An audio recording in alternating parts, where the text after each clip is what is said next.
Issues surrounding homelessness in Boston have been getting a lot more attention in recent months, with discussions about Mass and Cass featuring prominently in the mayoral election and since. And an upcoming event is aiming to raise that awareness even more and money to help. The annual Winter Walk is a 2-mile walk around the city that always takes place during the coldest month of the year. It's an opportunity to walk in the shoes of and alongside some of the far too many men, women, and children who've experienced homelessness in Boston. People like Bob. They look at you and, they say, oh, he's homeless, he's a druggie, he's a drunk. A lot of these people, like myself, we're just people that fell on hard times. I was living in a home, a nice apartment, for 30-so-what years.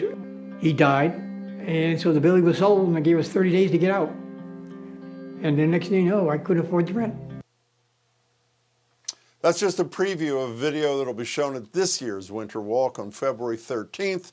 It's 6th year running. Two of the walk's co-founders, Paul English, who you may know from Kayak and Moonbeam and more, and Ari Barbanel join me now. Ari and Paul, it's good to see you both. Good to see you, Jim. Thanks for having us on the show again.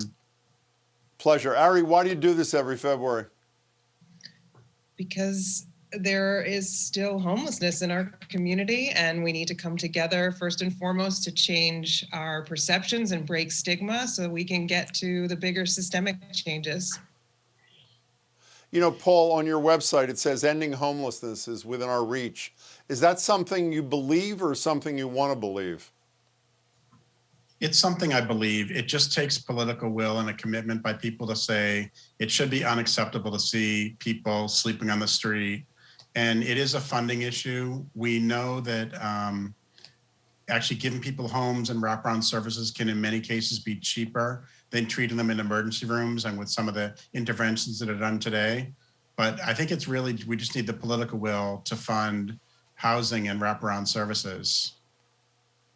Do you think, Paul, in a perverse sort of way, that so many more people have witnessed, either in person or on their television screen, the pain of Mass and Cass, that in some ways that may help speed this cause along?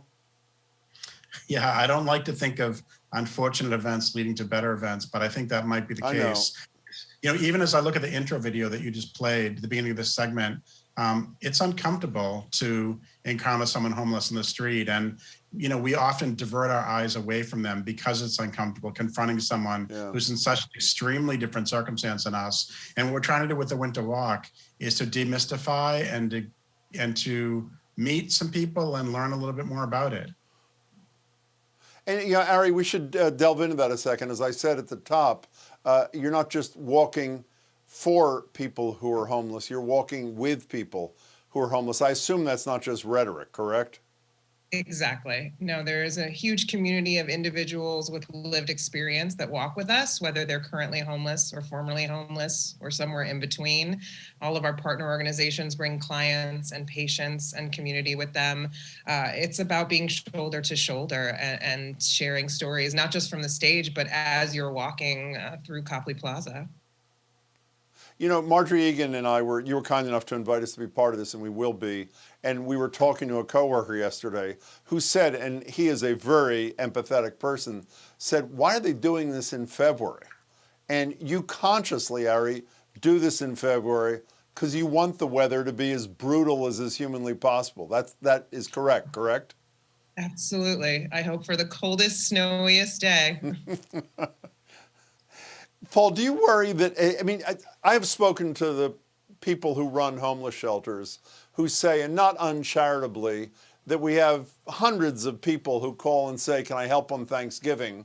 And when you say, well, we're full on Thanksgiving, thank you. How about another day? They say no. Do you worry that the homeless who are part of this effort see this as a one and done kind of thing? Great commitment on one day, then there's 364 more, and then we'll see you again next year?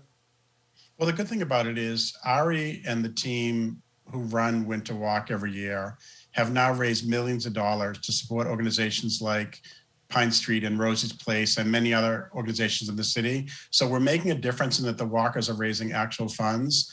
And then I think also just forming relationships between walkers, and if not walkers and homeless people directly, between walkers and service organizations. So one of the things that I ask people to do at the end of the winter walk is I say, thank you for coming today and walking and learning about homelessness. But before you leave, we'd like you to join the email list of one of these service groups and agree to one meeting. And we want to make sure it extends beyond that one day, that people start to form a relationship and start to become part of this movement to figure out how can we end homelessness in Boston. That's great. So Ari, what happens on the 13th? Tell people, when do they show? We're going to give them registration information in a minute. What is the event? It is a joyous celebration of wanting to end homelessness. And so we come together on Copley Plaza for the in-person version back this year.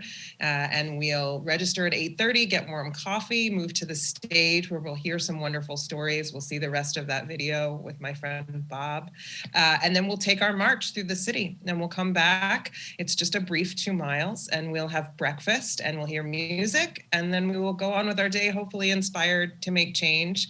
And I'll say that if being in person is not possible, or you're coming from farther away, we are doing a remote option this year as well. So we'll ask people to take their own walks or have thoughtful moments about homelessness, and we'll share some of the same resources and information. And then we'll have an online presentation at 2 p.m. on the same day as the in-person walk.